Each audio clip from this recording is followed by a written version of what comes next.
In the summer of 1943, a young American fighter pilot named Jack Turner took off from an airfield in England for a routine training flight. It was supposed to last less than 2 hours. He never came back. Search planes scoured the countryside. The military told his family he was missing in action. Years passed, then decades. Jack's parents died never knowing what happened to their son. But in 2003, deep inside a remote forest in Europe, a hiker spotted something under the moss. Metal, rusted, and still carrying a faded emblem from World War II. When investigators reached the site, they found the wreckage of Jack's plane, and something inside the cockpit that shocked everyone. Jack Turner was just 23 years old in the summer of 1943. He grew up in a small town in Ohio, the oldest of 3 children. His father worked in a steel mill, his mother stayed home, and Jack spent most of his teenage years dreaming about flying. When the United States joined the war, Jack signed up for the Army Air Forces. He trained hard and was eventually sent to England. His job? Fly a single-seat fighter plane as part of a squadron supporting the war in Europe. Jack wrote letters home almost every week. In them, he told his family he was safe, that the food was better than he expected, and that he couldn't wait to come home and see them again. His younger brother, Danny, was only 16, and Jack often told him to stay out of trouble until he got back. Even though Jack had already flown dozens of missions, he still felt nervous before every flight. He'd seen other pilots never return, but he told himself that wouldn't be his story. To his parents, Jack was still their boy. To his squadron, he was a skilled, dependable pilot. And to himself, he was a man counting the days until the war ended. He believed he would survive it. But in a few hours, Jack Turner's name would be added to a very different list, the one marked missing in action. And the reason why would remain hidden for 60 years. It was July 18, 1943. That morning, the pilots gathered in the briefing room on base. The air smelled faintly of coffee and motor oil. The commander went over the day's assignments. Jack's task sounded simple, a short training flight over the English countryside. The weather was clear. The route was routine. No combat was expected. For a pilot, this was supposed to be an easy day. No enemy planes, no bombing runs, just navigation practice and flight maneuvers. Jack nodded as the commander spoke. He had done flights like this many times. Still, he checked his notes twice. After the meeting, Jack walked out to the tarmac. Rows of P-51 Mustang fighters gleamed in the sun. Ground crew worked quickly, refueling and checking engines. Jack greeted them with a small smile before heading to his own plane. There was no sign, not in the sky, not in the briefing, not in the mechanics' reports, that anything would go wrong. The men around him thought it was just another training day. They had no idea they were about to witness the start of a mystery that would stay unsolved for more than half a century. Jack climbed into the cockpit, strapping himself in and adjusting his headset. The ground crew gave a thumbs up. The engine roared to life, the deep rumble vibrating through the tarmac. He taxied into position at the end of the runway, waiting for clearance. Over the radio, the tower gave the signal, "You're clear for takeoff." Jack pushed the throttle forward. The plane began to roll, gaining speed. The wheels lifted off the ground, and in seconds, he was climbing into the bright blue sky. From the ground, other pilots watched his plane rise and turn toward the countryside. The sunlight glinted off the wings before it disappeared into the distance. It was the last time anyone would see Jack Turner's plane in the air. Minutes later, his radio went silent. The control tower called him once. No answer. They tried again, still nothing. Somewhere between the airfield and the rolling hills beyond, Jack Turner and his plane vanished. At first, the control tower thought it was nothing. Sometimes static made the radio crackle. Pilots had to adjust their headset and the signal would come back. But when Jack's voice cut out completely, the operator leaned forward and called again. No reply. He tried a second time, louder, still nothing. Other planes in the area were asked if they could see Jack's fighter. One replied, negative, no visual. Inside the control room, the mood shifted. The operator's calm voice gave way to short, clipped orders. They switched to emergency frequencies. They kept calling Jack's code name. Silence. 5 minutes passed, then 10. By now, every man in the tower knew something was wrong. The commander ordered spotters to scan the countryside with binoculars. They checked the coastline in case Jack had drifted toward the channel. No one could find him. What began as a normal training flight was quickly turning into a crisis. And the worst part, it had happened in clear daylight with perfect weather. Planes don't just vanish in skis like that, but Jack's had. Within the hour, search planes were in the air. 2 British Spitfires and an American bomber flew low over the countryside, tracing Jack's flight path. They circled over farmland, scanned rivers, and passed over thick forests. Nothing. No smoke, no wreckage, no sign of a crash. In nearby villages, soldiers went door to door. "Did you see or hear anything unusual this morning?" Most said no. One farmer thought he heard an engine sputtering over the hills, but he couldn't say where it went. By late afternoon, the search expanded. More aircraft joined, sweeping out toward the coast. Crews on the ground walked through fields and along streams, looking for any trace. The sun began to set, and still there was nothing. No plane, no parachute, no Jack Turner. Back at the base, the commander's face was grim. Planes can go down in war and leave almost nothing behind, but this wasn't combat. This was a training run. As night fell, the search planes returned, their fuel low. The men on the ground would have to wait for daylight to try again. But in their gut, many already feared the truth. Jack might never be found. On a quiet afternoon in Ohio, the Turner farmhouse sat under a pale winter sun. Inside, Jack's mother, Eleanor, was folding laundry when she saw the dark sedan slow in front of the driveway. 2 men in uniform stepped out. Her hands froze. Every military family dreaded that sight. Eleanor opened the door before they could knock. One of the men, his cap tucked under his arm, held a small yellow envelope. "Mrs. Turner." "Yes." His voice was steady, rehearsed. "We regret to inform you that your son, Flight Officer Jack Turner, is missing following a training mission over southern England." Her knees buckled and the laundry tumbled to the floor. She gripped the door frame, the words "missing" and "training mission" swirling in her mind. Her husband, Robert, came from the kitchen. His eyes darted from the officers to his wife. "What happened? Where is he?" The younger officer explained what little they knew. Radio contact lost minutes into the flight, extensive searches underway, no confirmed crash site. Eleanor clung to the one word they hadn't said: dead. Missing wasn't the same as gone. She told herself he could still be alive, stranded somewhere, waiting to be found. After the officers left, the farmhouse felt unbearably still. Robert stared out the window at the frozen fields, his jaw tight.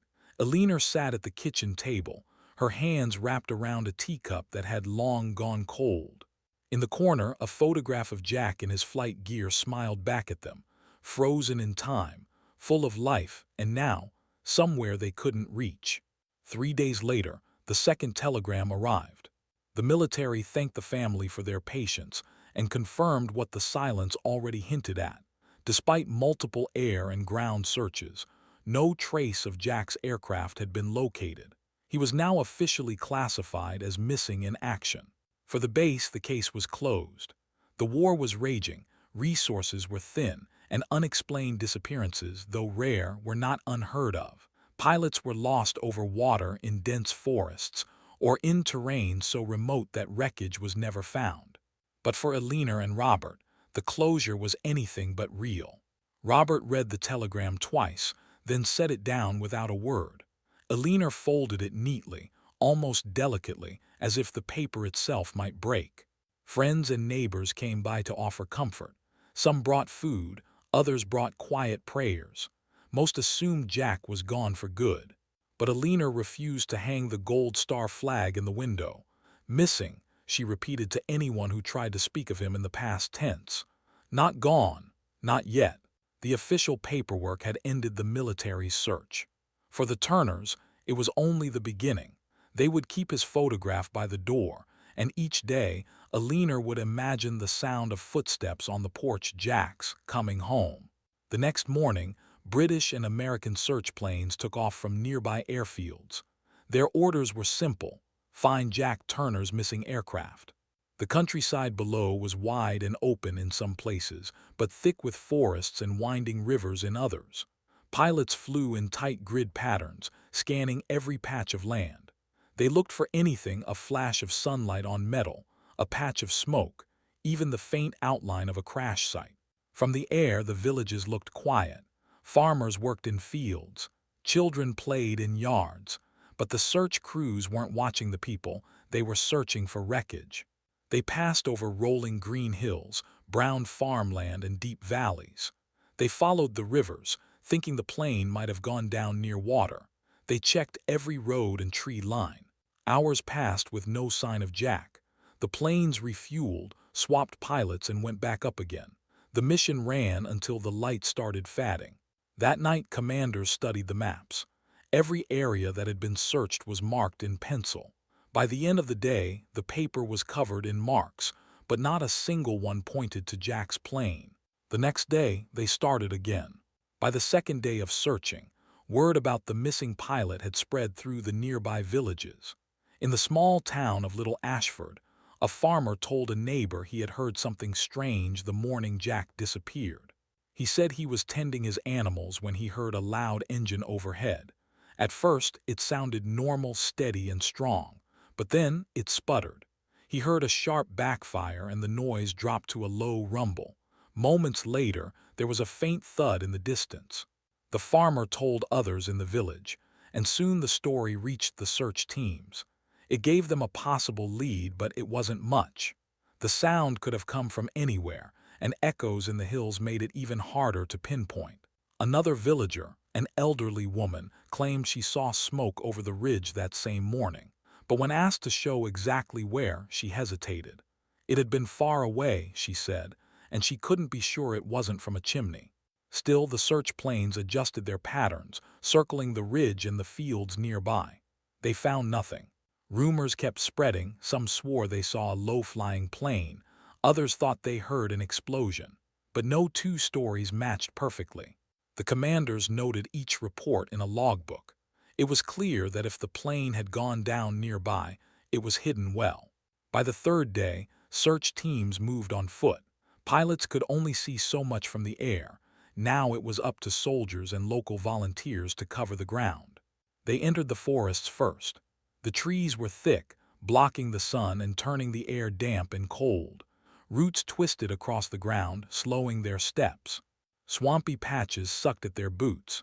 In some places, they had to use ropes to pull each other out of the mud. Sharp rocks and hidden holes made progress slow. They checked every clearing, listening for the buzz of flies or the smell of fuel. They found nothing.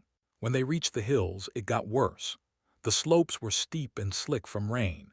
Men had to crawl on their hands and knees in some spots. Days passed like this, wet, cold, and exhausting. The searchers were scratched by branches, soaked by rain, and covered in mud. But still, no one found a single trace of Jack Turner or his plane. By the end of the week, the land had swallowed the mystery whole, and it wasn't giving anything back. With every passing day, the hope of finding Jack alive faded. But the airbase was still buzzing with talk.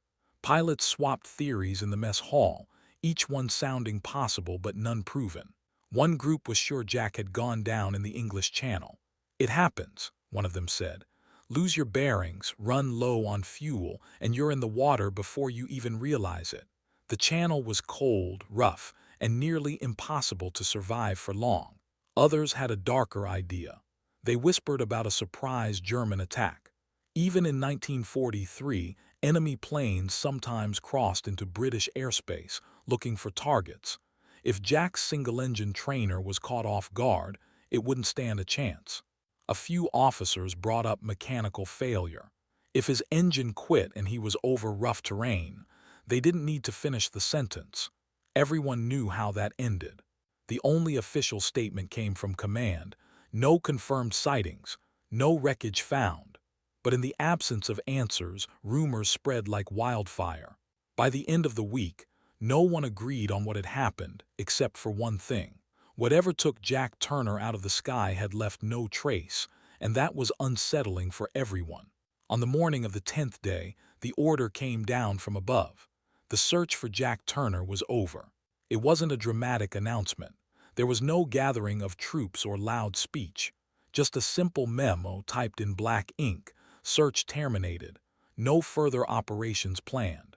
For the officers, it was a matter of resources. Every plane, every gallon of fuel, and every pilot was needed for the war effort. Spending more time on a single missing pilot, no matter how young or full of promise, wasn't an option. For Jack's friends on base, the decision hit hard. A few went quiet, staring at their food in the mess hall. Others muttered under their breath about giving up too soon. But there was nothing they could do. Orders were orders. The countryside returned to its normal rhythm. Farmers went back to their fields. Villagers went back to their shops. The only sign of the search was the muddy tire tracks left on the hillsides and the faint smell of aviation fuel in the grass. For the military, the case was closed. But for Jack's family, who hadn't even seen his face in months, it was the beginning of a lifelong question. Where did he go? After the search ended, Jack's parents refused to simply wait in silence. They began writing letters, dozens of them, to anyone who might have answers. The first went to Jack's commanding officer, then to the Royal Air Force Records Office, then to the War Office in London. Each envelope was addressed in Jack's father's neat handwriting, and each one carried the same desperate plea: "Please, we only want to know what happened to our boy." The replies came back weeks later, thin and formal. "No new information. Regret to inform you there are no developments." Sometimes there was no reply at all. Jack's mother kept every letter in a wooden box. It sat on the mantel, a silent reminder that they were still waiting. On quiet evenings, she would take them out and read them again, searching between the lines for anything the military wasn't saying. Rumors reached them through neighbors or from men on leave who'd served near the base. One man claimed Jack's plane had been spotted over the coast the day he disappeared. Another swore there had been German aircraft in the area. But without proof, these stories were nothing more than ghosts. In one of their final attempts, Jack's parents wrote directly to a member of parliament, hoping a political push might unlock some hidden report. Months later, the response arrived, polite, sympathetic, and empty. The MP assured them the matter had been looked into and that no further details were available. It was as if Jack had never existed outside the memory of his family. The war machine had moved on, and their son had been filed away as just another missing pilot in the chaos of 1943. The war didn't slow down for grief. By 1944, the headlines had shifted to new battles, new heroes, and new losses. For most of Britain, Jack Turner's name had already faded into the background noise of wartime sacrifice. But for his family, every day was still the day after his disappearance. His chair at the dinner table stayed empty. His room remained untouched, with his flight jacket hanging neatly over the back of a chair. The sound of aircraft overhead, once a source of pride, now made his mother's chest tighten. Each one was a reminder of what was gone. Neighbors were kind at first, dropping by with bread or tea, asking if there was any word. But as months became years, even those visits stopped. People didn't know what to say anymore. The official records listed Jack as missing, presumed dead. But in the Turner home, he was simply missing. That difference mattered. Presumed meant giving up. Missing meant there was still hope. The world marched on. The war ended. Soldiers came home, streets filled with celebration. But for Jack's parents, victory tasted hollow. They had no grave to visit, no last words to remember, just an empty horizon and a question that refused to fade. Where did Jack go? When World War II ended in 1945, victory filled the front pages of every newspaper. Heroes were welcomed home. Towns celebrated. But Jack's name wasn't there. At first, his disappearance had been big news. Local pilot missing over France, one headline read. The story ran for weeks. People in town asked about him everywhere his parents went. But as months passed, fewer people asked. By 1946, his name stopped showing up in the papers. The military had moved on to other cases. His file was closed, marked presumed dead. For Jack's parents, it didn't feel like closure. They still had no answers, no wreckage, no remains, not even a clear theory. Just a telegram and silence. The local veterans group mentioned him now and then, but even they stopped after a while. In a small town, life kept going. Shops opened, kids grew up, weddings happened. His mother kept the old newspaper clippings in a box under her bed. Sometimes she would take them out, reread the articles, and wonder how something could be so public one day and then disappear from everyone's mind the next. To the world, Jack's story was over. For his family, it hadn't even begun. Jack's bedroom stayed exactly as it was the day he left for the war. His mother dusted it every Saturday, as if he might walk back in at any moment. The bed was neatly made, the same quilt folded at the foot. On the desk sat the stack of letters he had sent from training.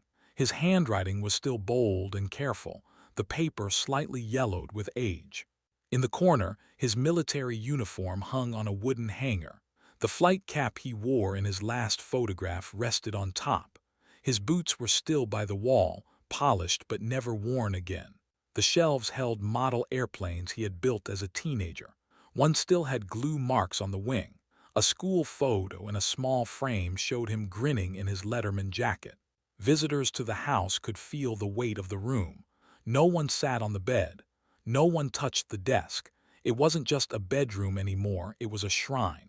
For Jack's parents, keeping it that way wasn't strange. It was the only way they knew to keep him close. Every time they walked past the door, they could imagine he was just away for a while. Every Veterans Day, the small Ohio town gathered at the war memorial. A local official read the names of those who had died in service. Jack's name was always near the end. His parents came every year. They stood in the same spot, close to the front, their coats buttoned against the cold November wind. They never cried during the ceremony, at least not where people could see. The announcer would pause before reading the list of the missing. The crowd was quiet. When Jack's name came, a few heads turned toward his parents. Some people remembered the headlines from years ago. Most didn't. After the ceremony, neighbors shook their hands and said, "We still think about him." His mother smiled politely. His father nodded. But the truth was, the rest of the year, almost no one brought up his name. At home, they spoke about him often at the dinner table, while doing chores, even when talking about the weather. For them, he was still part of the family, not just a name on a list. Over the years, the crowd at the memorial changed. Younger faces replaced older ones. Fewer people knew the full story of the young pilot who vanished over France in 1943. But every November, his parents made sure his name was heard. Because if they stopped coming, Jack might disappear completely, not just from the sky, but from memory. For years after Jack's disappearance, the land where he vanished stayed exactly the same. No hiking trails, no roads, no signs, just endless trees. Locals called it the back country and most avoided it. The thick forest was hard to move through. In summer, it was swarming with insects. In winter, deep snow blocked every path. Search teams had been there once, right after Jack went missing. They cut small paths, looked for wreckage, and left. After that, no one came back. The undergrowth quickly covered those paths again. Hunters sometimes talked about strange feelings when they got close to that area. They said it was too quiet, like even the birds avoided it. Some joked it was haunted. Others believed the land itself was hiding something.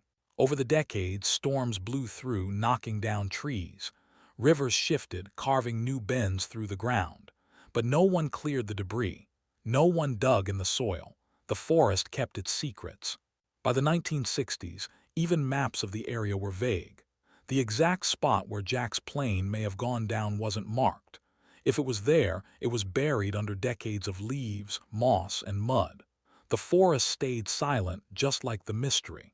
Jack's parents never stopped hopping. Every birthday, they set a plate for him at the dinner table. Every Christmas, his stocking hung on the mantel. They grew older, but the hope never faded. They wrote letters to military offices for years. Most replies were polite but said nothing new. "We regret to inform you that no further information is available." Those words became a painful routine. By the 1970s, their hair had gone white, their walks had slowed. Friends suggested they let go and move on. They couldn't. Jack wasn't just a memory, he was still their son. Somewhere out there, they believed, there had to be an answer. Then one after another they passed away, first his father, then his mother. They never got to know the truth. Jack's story didn't die with them. A niece and nephew inherited the old letters, photos, and the room that had stayed untouched since 1943.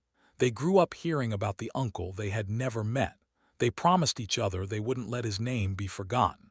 The family was smaller now, just two relatives left to carry the mystery forward. But even for them, the years would bring more questions than answers. For Jack's niece and nephew, their uncle existed mostly in stories. They never heard his voice, never saw him walk through the front door, never sat beside him at the dinner table. The photographs their grandparents had saved were black and white and slightly faded, showing a young man in a crisp uniform, smiling at the camera. In some, he stood beside his fighter plane. In others, he sat with friends on a base somewhere in England. At family gatherings, older relatives would talk about Jack, how he was quick to laugh, how he loved fishing, how he could fix anything with his hands. But as the years passed, those voices grew fewer. The people who had truly known him began to pass away. By the 1980s, the stories were told less often. Life moved forward. The younger generation had jobs, families, and busy schedules. Jack became less a living person in their minds and more of a shadow, a name attached to an old mystery. When they looked at the keepsakes, they felt sadness but also distance. They hadn't lost him in the way their grandparents had. They had never had him to lose. For them, Jack was a puzzle that might never be solved, a man whose face they knew but whose life they could only imagine. By the late 1990s, more than 50 years had passed since Jack's last flight. His disappearance was no longer in the news. Military records from the war were stored away in archives. The few people who had searched for him in 1943 were gone. Hope had thinned to nothing. Jack's niece and nephew still kept his photographs, but they no longer wrote letters to the military. They no longer asked for updates. Decades of silence had made them believe there would never be an answer. Among locals, Jack's name was barely remembered. The forest where he might have crashed was still untouched, but it had become just another stretch of wild land. Hunters, loggers, and hikers rarely mentioned it. The war had ended long ago, and the world had changed. Occasionally, someone would stumble across an old newspaper clipping about the missing pilot. They'd read it, shake their head, and wonder for a moment what had happened. But then they'd move on because there was nothing more to say. For Jack's family, the mystery had turned into a quiet ache, something they had learned to live with. It was a story without an ending, and they had accepted that it would stay that way. But just because no one was looking did mean the truth was gone. Somewhere out there, beyond the edges of the maps, the final chapter of Jack's story still waited. It was hidden in the shadows of the forest, in a place where no one had stepped for decades. And soon, though no one knew it yet, something would happen that would bring the mystery back into the light. It's the summer of 1999. A man named Luke, an experienced hiker in his early 50s, decides to explore a stretch of dense forest in rural France. It's not a popular hiking area. There are no marked trails, no campsites, and no signs warning people to stay away, mostly because almost no one ever comes here. Luke isn't following a map. He's just wandering. The trees are so close together that sunlight barely reaches the ground. Fallen branches crunch under his boots. Every step forward feels like pushing through a wall of green. Hours pass and he realizes he's farther from the main road than he expected. The air feels heavy and damp. The deeper he goes, the quieter it gets, no birds, no wind.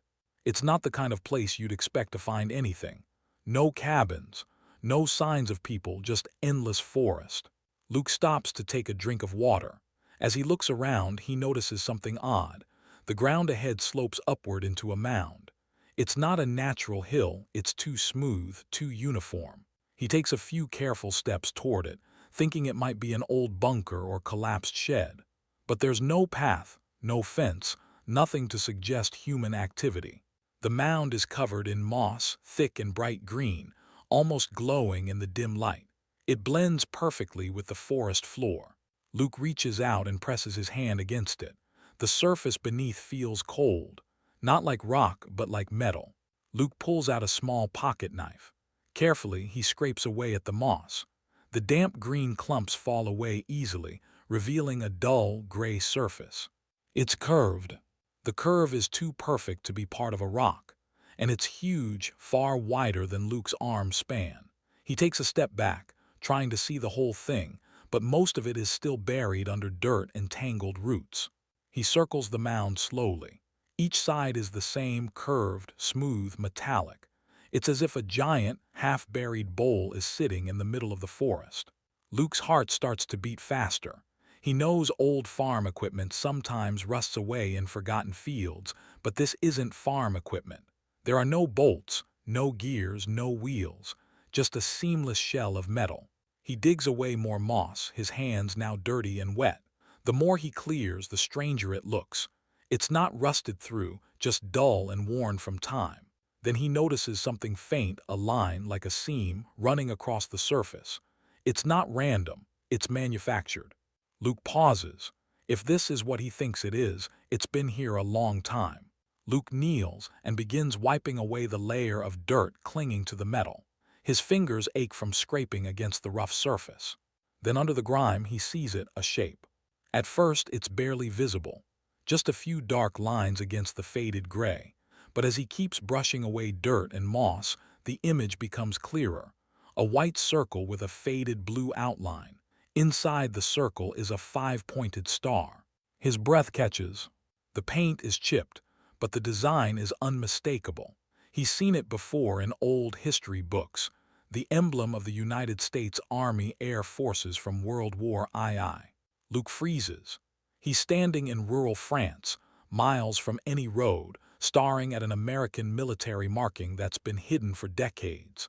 This isn't just some random piece of metal. It's part of an aircraft. He pulls back, scanning the mound with new eyes. The curved metal, the seam, the size, it all makes sense now. He's not looking at a bunker. He's looking at the buried remains of a plane. And if it's been here since the war, there's a chance that whatever happened here was never recorded, never reported. Luke knows he can't just walk away. The hiker's call brought local police deep into the forest the next morning. The area was hard to reach, no trails, only thick undergrowth and steep hills. Officers had to carry their gear by hand, moving slowly so they wouldn't damage anything. When they reached the site, the first thing they saw was the curve of moss-covered metal poking from the ground. It wasn't just wreckage. It looked like part of an aircraft, but it was too old and too hidden to be certain. The air was cold and still, with only the sound of boots crunching on damp leaves. The police didn't rush in. They called in military historians from a nearby air base. Within hours, 2 men in dark green uniforms arrived, carrying notebooks, measuring tools, and a camera. They studied the metal closely, brushing away moss with small, careful strokes. One of them stepped back and whispered, "This might be from the war." The officers exchanged glances. If that was true, the site could be more than 50 years old. The historians marked the area with tape and ordered everyone to move slowly. "We don't know what's inside," one said, "and we need to treat it with respect." Digging carefully, they uncovered more of the wreckage. Soon, a cracked glass canopy appeared. Beneath it was the cockpit, mostly intact but buried under dirt and roots. One officer leaned close, peering through the cloudy glass. Inside, the pilot's seat was still in place. The leather straps were torn and stiff with age. On the floor, half hidden by soil, was a rusted pistol, the kind carried by airmen in World War II. The grip was crumbling, but the shape was clear. The control panel was twisted and covered in rust, but some dials still had markings. The throttle was frozen in place. A fragment of a headset lay tangled under the seat. Everything inside looked untouched since the day it crashed. No one had been here to move or take anything. Time had simply locked it in place. One historian whispered, "This could be American." He pointed at a faint marking on the control panel. Everyone fell silent. They all knew that if a pilot's remains were inside, or even his personal belongings, this site could hold the final chapter of someone's story. They stepped back, letting the experts prepare for the next step, opening the cockpit. As the team cleared debris from around the cockpit, one officer noticed something half buried near the wing. At first, it looked like just another piece of twisted metal, but when he brushed away the soil, a flash of dull silver caught the morning light. He crouched down and pulled gently. A thin chain emerged from the dirt, tangled and stiff from decades underground. At the end of it hung two small, oval pieces of metal dog tags. Everyone froze. The historian nearest to him carefully took the tags and wiped away the dirt with his glove. The letters, though faint, were still readable. One tag was bent, but the other was clear enough to make out the name, Jack Turner. It was an instant, almost electric moment, the kind where no one spoke because they all felt the weight of what they'd just found. After all these years, the name of the man who had been here was finally known. The officer passed the tags to the lead investigator, who held them for a long moment before placing them in a small evidence bag. The air seemed heavier now, as if the forest itself understood the discovery. Somewhere out there, someone had once been told that Jack Turner never made it home. Now, decades later, proof of his last moments had surfaced in the middle of this forgotten hillside. Within days, the discovery reached the press. Local papers ran headlines about a long-lost wartime aircraft found in the woods, but the real shock came when they published the name from the dog tags. Jack Turner. A reporter tracked down public military records and found that Jack had been a fighter pilot declared missing in action in 1943. He was just 24 years old when his plane disappeared during a training flight. The military contacted Jack's surviving relatives, a niece in her 60s and a younger cousin who barely knew his name. For them, Jack had always been a mystery, a figure from faded black and white photos in a family album. They knew he'd vanished in the war, but no one had ever told them exactly how or where. When the phone call came, Jack's niece sat in silence for a long time. "I don't know what to say," she finally told the officer. "We thought we'd never hear anything. It's been my whole life." Soon, their quiet street was filled with reporters asking for comments. The family wasn't ready to speak publicly, but the truth was undeniable. After more than half a century, Jack Turner had finally been found. The day after the discovery, the quiet forest in rural France is anything but quiet. A convoy of vehicles creeps down the muddy dirt road. Inside are military historians, crash investigators, and a small team of local police. The hikers' report has already made its way through the right channels, and now the professionals are here. They unload heavy gear, cameras, tripods, notebooks, and protective cases for any fragile items they might find. The air feels tense. No one is sure exactly what they're about to uncover. The wreck is still partly buried, hidden under moss, leaves, and soil. The team is careful not to step too close. Every detail matters. The lead investigator, a middle-aged man in a dark jacket, gives clear instructions. First, they photograph everything from every angle. Next, they mark the site with small, numbered flags. Even the smallest scrap of metal could hold a clue. One of the historians steps closer, brushing away moss with gloved hands. His face tightens. He's seen plenty of crashes, but this one looks different. Every movement is deliberate. No rushing, no careless handling. They know that if they disturb the wreckage too soon, they could erase answers that have been buried for decades. Today, the forest holds its breath. By mid-afternoon, the investigators have cleared more of the site. Slowly, the full shape of the wreck comes into view. It's a single-seat fighter plane.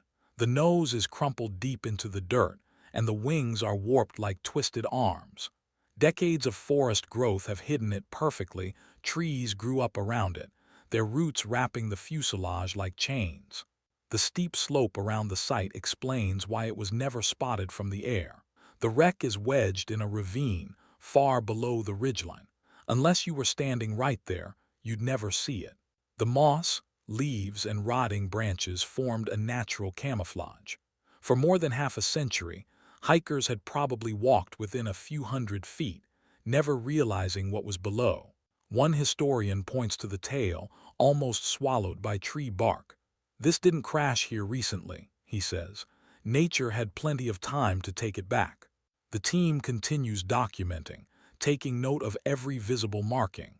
The faded paint, the cracked glass of the canopy, and the way the soil has built up inside the cockpit, all of it tells a story. Time didn't just hide this plane, time almost erased it. With the exterior photographed and marked, the investigators carefully examine the engine and fuselage. The first thing they notice is what's missing. There are no bullet holes, no signs of explosions, no evidence of enemy fire. That's unusual for a WWII fighter crash. The engine housing is pried open, revealing rusted components. One mechanic on the team studies the parts, nodding slowly. "This was mechanical," he says, "not combat." Several parts of the engine show clear metal fatigue. A crucial gear is cracked clean through. The brake looks old, the edges corroded. The lead investigator takes notes. If the engine failed mid-flight, the pilot would have been forced to make an emergency landing. But in a dense forest and steep ravine, that would have been almost impossible. Nearby, another historian finds something else, a torn page from what looks like a maintenance log. The writing is smeared, but it's definitely in English. Piece by piece, the theory builds. The fighter was flying over rural France when a critical engine part failed. The pilot had no choice but to go down. Now, decades later, the forest is giving up its secret. The investigation team knew they couldn't rush this part. Every step they took was slow, deliberate. The ground around the cockpit was soft, layered with decades of fallen leaves. Two forensic specialists knelt beside the twisted metal, using small brushes to move dirt away. Bit by bit, they uncovered the remains of a pilot still seated in the cockpit. His uniform was faded to a dull brown, but parts of the stitching were still visible. The straps of his seat harness were torn, hanging loosely across his chest. His helmet lay at an odd angle, cracked from the impact. Even after so many years, the scene looked frozen, as if time had stopped the moment the plane went down. The team worked in silence, except for the occasional quiet instruction. A stretcher was brought in. Carefully, with gloved hands, they freed the remains from the wreckage. It was slow, precise work, not only to preserve the bones but also any personal effects that might still be on him. One investigator whispered, "This is Jack Turner." The dog tags found earlier had already confirmed it. Now, they were finally bringing him home. Everyone present understood the weight of that moment. When the body was finally secured, the entire group stood still for a moment of silence. Even the forest seemed quieter. 60 years after he vanished, Jack Turner was no longer lost. Once Jack's remains were placed on the stretcher, one of the forensic examiners noticed something unusual. The pilot's flight jacket was still zipped halfway. It was stiff from age, but when they carefully unzipped it the rest of the way, they found a lump in the left inside pocket. The examiner reached in slowly and pulled out a small, brown envelope. It was sealed, and despite being buried in the forest for 6 decades, it looked almost untouched. The paper was slightly brittle, but the writing on the front was still clear. In faded blue ink were the words, "To Mary."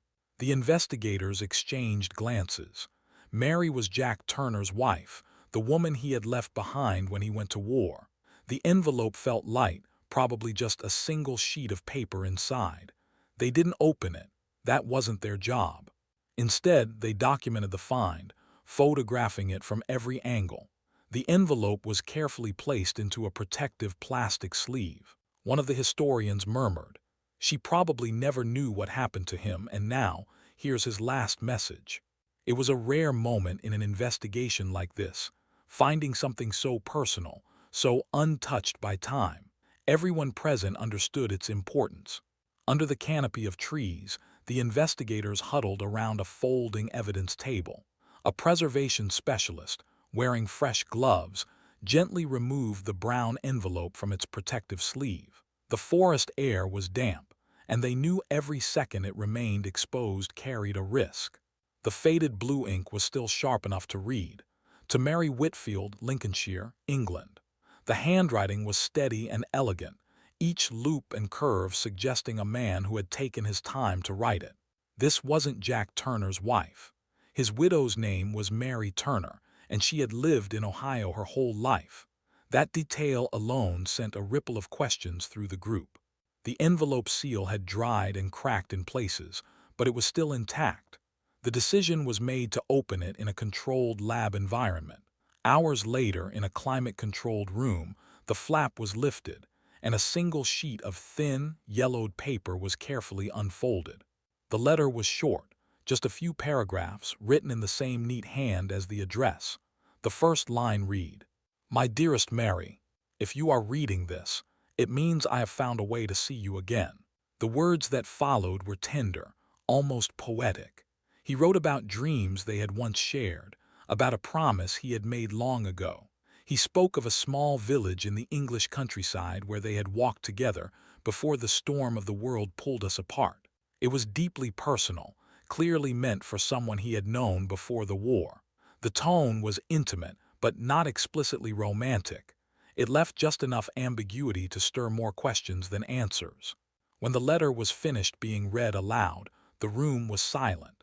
Somewhere in England, 60 years ago, another Mary had been waiting for words she never received. Jack Turner's family had spent decades believing they knew everything about him. They knew his childhood in Ohio, his career in the Air Force, his marriage, and the day he went missing over the Rockies. But the letter to Mary Whitfield suggested there was a chapter of his life no one had ever heard about. In the letter's final lines, Jack mentioned why he was flying that route on the day of the crash. He wasn't on a standard patrol mission, as the official records claimed. He was making one last detour before returning to base. The reason? He had received a telegram from a contact in Canada, telling him that Mary Whitfield had arrived there from England. He wrote that he couldn't explain it in the letter, but that, if fate is kind, he would see her before the month ended. His words hinted at a connection so strong he was willing to risk bending military protocol to make it happen.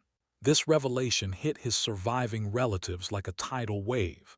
His nephew, now in his 70s, said quietly, "We never knew about any Mary in England. Never." Historians and military archivists began combing through records, looking for any mention of Mary Whitfield or a Canadian connection. Nothing surfaced. It was as if she had stepped into Jack's life for a brief, intense moment, and then disappeared without leaving a trace. The discovery reframed the crash entirely. Was it truly an accident, or had Jack been off course for reasons the military had chosen not to disclose? Forensic Truth had answered one question, where Jack had been all these years, but the letter had opened a door to a mystery no one was prepared for. The name on the envelope was Margaret Ellis. The handwriting was neat, and the address was to a small town in southern England. Investigators began searching old records. First, they checked wartime postal archives. They found that the address matched a nursing home for injured soldiers during World War II. Digging deeper, they located staff rosters from the 1940s. There she was, Margaret Ellis, registered nurse, age 23 at the time. She worked at a Royal Air Force hospital less than 30 miles from Jack's airbase. The team contacted local historians. One had a box of photographs from the hospital taken during the war. In one group photo, a young nurse stood in the middle, smiling faintly. Her name tag read M. Ellis. Next, they searched genealogy databases. They discovered that Margaret had passed away in 1999. She had no children, but a niece was still living in England. The niece confirmed that her aunt had spoken fondly of an American pilot she once knew, though she never shared his name. For the investigators, this was enough to connect the letter to a real person.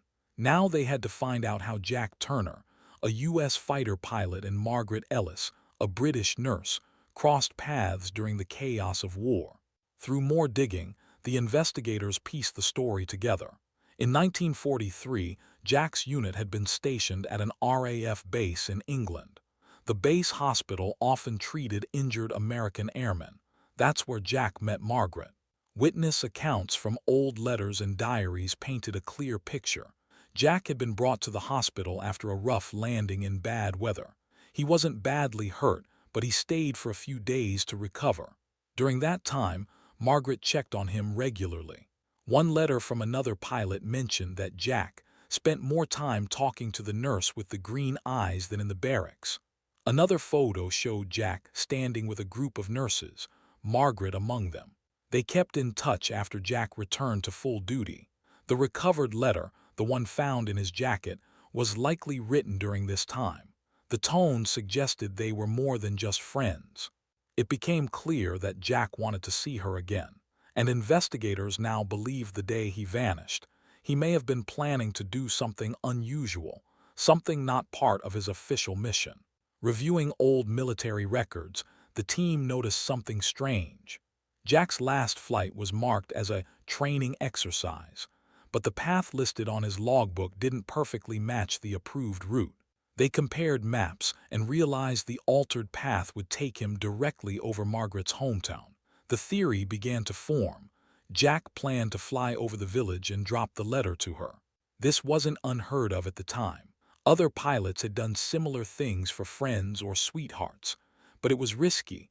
One wrong turn or bad weather could put a plane in danger. The flight log also showed Jack had requested the mission on a day when he knew Margaret would be off duty from the hospital. If he dropped the letter, she would likely be home to find it. But somewhere along that route, something went wrong. The mechanical failure found in the wreckage suggested it wasn't enemy fire. Jack likely lost power over unfamiliar terrain, and the thick forest hid his crash site for decades.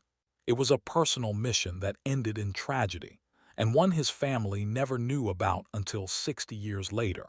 Jack's fighter plane roared through the clouds, its engine steady and strong, until it was. Somewhere over the forest, a deep, ugly sound shook the aircraft. A loud bang echoed through the fuselage, followed by violent vibrations. Jack's hands gripped the controls tighter. Warning lights flashed across the instrument panel. The engine sputtered, coughed, and then lost almost all power. Jack's training kicked in immediately. He tried switching fuel tanks. No change. He adjusted the throttle, still nothing. The roar of the engine faded into a sickening whine. Altitude was dropping fast. Radioing for help wasn't an option. The area was remote, and wartime radio channels were often filled with chatter from nearby missions. He had seconds, maybe a minute at most, to figure out what to do. Black smoke began trailing from the nose of the aircraft. Jack knew exactly what this meant. Something in the engine had failed beyond repair. There was no restarting it. He scanned the ground below. Endless green. No airstrip, no wide field, just trees, thousands of them. He realized there was no way he could walk away from this unhurt, but he still had to try to make it survivable. Pulling in a slow breath, Jack leveled the wings, keeping the nose up as much as possible. His only chance now was to find anything resembling a gap in the forest before gravity won. With the propeller barely spinning, Jack turned the plane toward what looked like a lighter patch of green in the distance. Maybe it was a meadow, maybe just shorter trees. Either way, it was his only shot. The fighter glided silently now, the only sound being the rush of air past the cockpit. Jack's eyes locked on the clearing. His mind calculated angles, speed, and altitude. Every second mattered. He lowered the landing gear, then thought better of it. The forest floor was uneven, and extended wheels would just dig in and flip the plane. He retracted them, keeping the underside as smooth as possible. The clearing grew closer, but so did the treetops. Jack was dropping too fast. He pulled back slightly on the controls, trying to stretch the glide. The plane's nose wobbled. He was right on the edge of stalling. Then impact. The left wing clipped a tall pine, snapping it like a matchstick. The force spun the aircraft sideways. The right wing slammed into another tree, tearing metal apart. The nose dipped violently, and the fighter crashed through branches before slamming into the ground. The forest swallowed the sound almost instantly. For the next 60 years, the wreck would remain hidden, covered by the slow, patient growth of the trees. The crash site was not just remote, it was almost invisible. The fighter had come down in a narrow ravine, its walls steep and choked with undergrowth. From above, the treetops knitted together, forming a solid green canopy that concealed everything below. Even if a search plane had flown directly overhead, all they would have seen was an unbroken forest. In the days after Jack's disappearance, search crews combed the skis and traced his last known flight path. But in wartime, resources were stretched thin. Planes were lost every week, and not all could be found. If wreckage wasn't spotted quickly, the military often assumed the worst and moved on. Bureaucracy didn't help. Reports were filed, reassigned, and eventually buried under stacks of other missing aircraft cases. Each delay meant less urgency. Leads went cold. Eventually, Jack's name was transferred from active search to presumed killed in action. Families were told only what the official paperwork allowed, sometimes just a single sentence. Aircraft failed to return from mission. Nature also played its part in erasing him. Within months, moss and vines began creeping over twisted metal. The seasons worked relentlessly, snow burying it in winter, leaves hiding it in summer. Small landslides from the ravine walls sent dirt and stones tumbling over the wreck, burying key sections. No one on foot ever ventured far enough into the ravine to see it. The area was rough, wet, and tangled, the kind of place even hunters avoided. Over the decades, trails shifted and local memory faded. By the time the war was a distant history lesson, there wasn't a single person alive in the area who even knew a plane had vanished there. Jack's final resting place became one of the war's many unsolved mysteries, forgotten by the world, guarded by the forest. For 6 decades, the ravine kept its secret. Generations came and went. The war became black and white photographs in school textbooks. Jack's family aged, moved away, and passed on without answers. The wreck was no longer a war machine. It had become part of the land. Tree roots curled through the fuselage. Rust painted the metal in shades of brown and red. The cockpit canopy was shattered, its edges blurred by decades of weather. In summer, the site disappeared completely under a blanket of green. In winter, snow softened its jagged lines. Not once in 60 years did anyone stumble upon it. No logging crews cut this deep, no hikers strayed this far, and no survey aircraft looked below the tree line. It might have stayed that way forever, if not for one small twist of fate. One autumn morning, a lone hiker followed a deer trail deeper into the forest than he had ever gone before. A patch of low fog hung over the ravine, making the ground damp and slippery. His foot caught on a root, sending him sliding down a steep embankment. When he stopped, he found himself staring at a rusted shape jutting out from the moss. It took a moment for his brain to register what he was looking at, but when it did, the hairs on his neck stood up. After 60 silent years, Jack's story was about to be told again. In the spring of 2003, a military transport plane touched down at Dover Air Force Base in Delaware. Inside was a simple casket, covered with an American flag. The remains inside belonged to First Lieutenant Jack Morris, a man who had been missing since 1943. For decades, his family had lived with only questions. Now, after so many years, Jack was finally coming home. The U.S. military treated his return as they would for any fallen soldier. An honor guard in full dress uniform stood ready on the tarmac. As the plane's cargo door opened, the honor guard moved forward in perfect silence. They lifted the casket carefully, their white gloves gripping the flag's edges, and carried it down the ramp. The only sounds were the distant hum of the engines and the slow, steady footsteps of the soldiers. Jack's surviving relatives, nieces, nephews, and cousins stood together, holding hands. Many had never met him, but they knew his story. Some wept quietly. Others stood stiff, as if not wanting to blink and miss the moment. From Dover, the casket was placed in a black hearse and began the journey to Jack's hometown in Ohio. Along the highway, people stood on overpasses, waving small flags. Veterans in leather vests saluted as the hearse passed. Jack's homecoming had taken 60 years, but now the journey was almost over.